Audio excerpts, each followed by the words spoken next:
Hello, welcome back to another update as we cover the latest developments throughout the front line in the Russo-Ukrainian war.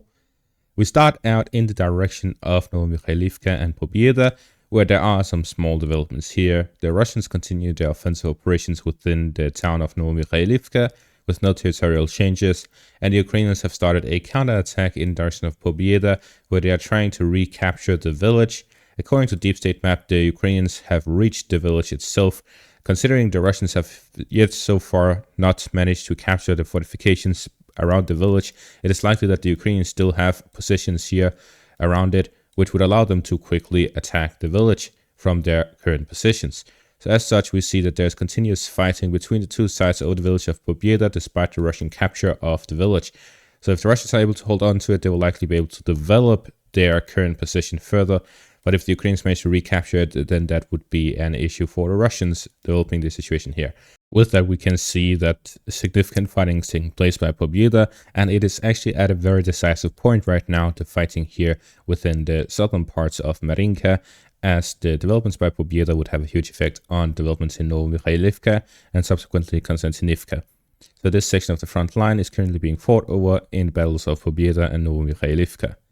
Further north in the direction of Avdiivka, there has been significant developments. First off, the Russians managed to capture 6 square kilometers of fields before reaching the village of Sjeverne and getting a foothold within it. As such, the Russians now have control over parts of Sjeverne, and it is reported that the Ukrainians have been pushed out of the village. Some reports even saying that the Russians captured the village, but until it is confirmed, it will be as such, with the Russians having just a foothold within it.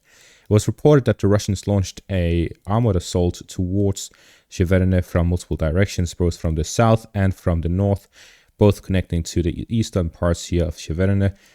This is in combination with the fighting that is taking place in the north, both in Sjeverne and here to the east of Avdiivka, where there's been another advance by the Russians as well. This was confirmed with geolocated footage, as well as the latest reports by Syriac maps and the Deep State Map. And with this, we see that there is constant effort by the Russians, both with infantry assault groups and armored assaults, to gain a foothold within these villages and start the fighting there. Currently, the fighting is taking place within Sjeverne and Sjeverne, where the Russians have a significant foothold within Sjeverne, and they may capture the village very soon. The Ukrainians would be quick to give up the village of Sjeverne, considering they have Tonenke right next to it, which is much better fortified and much larger than Sjeverne.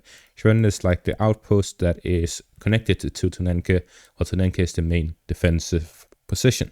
Yet again, more decisive battles taking place here in the central parts of Avdiivka to the west of the city, as we see the Russians pressuring on every single one of the Ukrainian fortified areas here to the west of Avdiivka, both Sjeverne, Avdiivka, Sjeverne and Tonenke.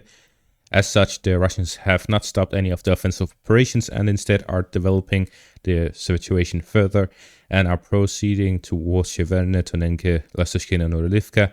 With these developments, we see that the Russians are pressuring the Ukrainians very heavily, forcing them to use up their forces, forcing them to use up their artillery, and so on, so that they are able to grind down the Ukrainian forces faster and faster as time passes on, and that they get better positions and capture these villages while the Ukrainians are still weak. Moving further on to the northern direction, we see yet again the Russians storming yet another important village, this one Ivanivske, and yet another decisive battle, because the outcome of the Battle of Ivanivske could determine whether or not the Russians completely cut off the canal from the southern parts here, like Decisive and Rivka, and allow them to develop the situation towards Chasiv Yar. As such, Ivanivske is an extremely important village for the Ukrainians, significantly important, tactically, strategically important here in this section of the front line. And the Russians are storming it, gaining a foothold, capturing the trenches right next to it, and now the fighting is taking place within the village. We also saw this small advance here to the south of it, allowing them to then launch attacks towards the southern parts. So with this, we see that there are significant developments here in the direction of Ivanivske, and a decisive battle is taking place over the village here to the west of Bakhmut. The Russians have now started storming multiple villages across the front line, capturing Pobeda, and fighting continues over Novomikhailivka, Sjeverne, Avdiivka, Sjeverne, and Ivanivske all throughout the front line. And these battles are taking place very heavily, as well as in the north by Sinkivka in the direction of Kupiansk.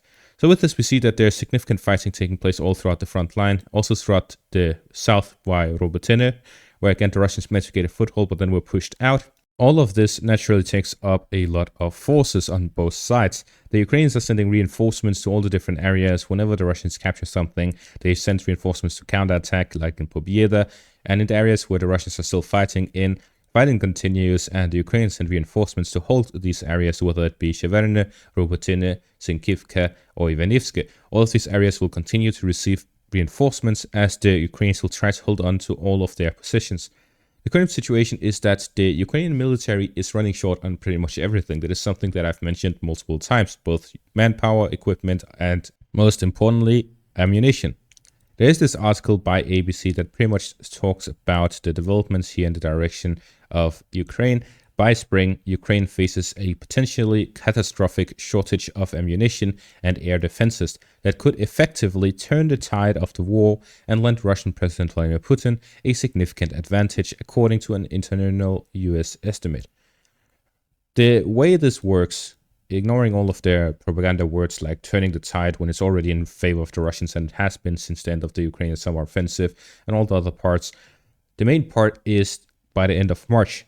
The way that rationing ammunition works is that, in essence, if the Ukrainians have 100,000 shells, hypothetically, that is enough for 2,000 a day, which they currently use, for 50 days.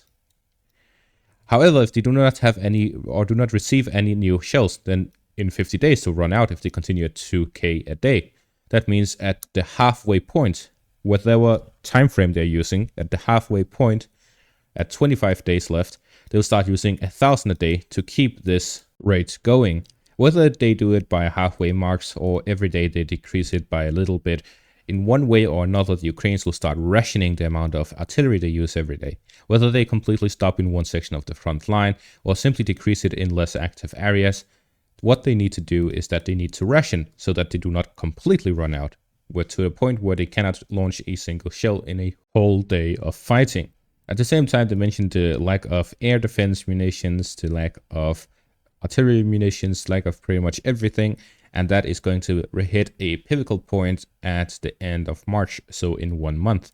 So pretty much what we're seeing is that the Ukrainians are running low on ammunition, and their stockpile is running low, and the influx of ammunition is very low to pretty much a non-existent point. The European Union has failed to send as much as they promised, about half of what they promised, 500,000 a year, that's a little over 1,000 a day, which would be less than what the Ukrainians are using a day. Which means at some point at the current rate, the Ukrainians will simply run out of ammunition.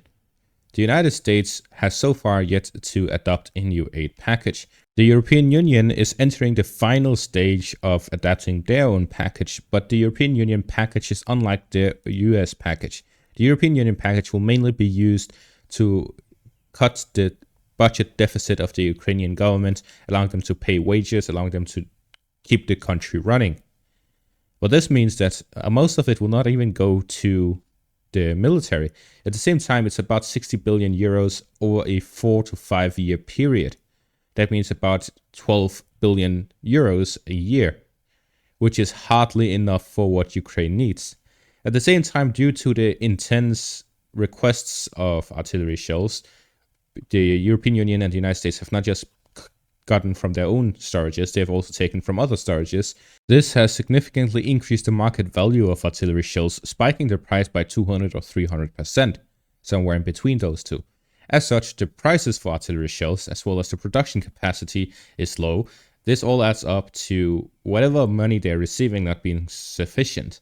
The United States needs to send an aid package, or Ukraine would end up at a very significant issue, which consists of lack of ammunition. And that is not something that they can fix on their own or with the help of the European Union. This is something only the United States can do.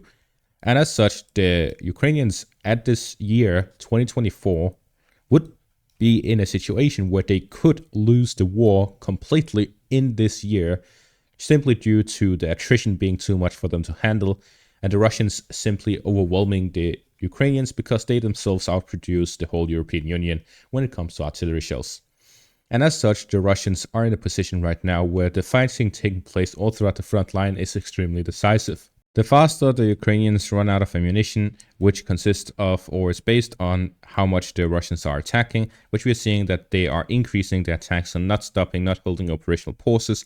indicates that the Russians are aware of this problem and are currently working to pretty much grind down the Ukrainian artillery shells, grind down their military capabilities, and so on, as fast as possible and as much as possible to pretty much end the war quicker rather than later, to avoid the US sending additional aid, to avoid all of these things that add up to the Ukrainians continuing the war and the Russians just winning the war due to the lack of ammunition, lack of military equipment, and so on of the Ukrainians.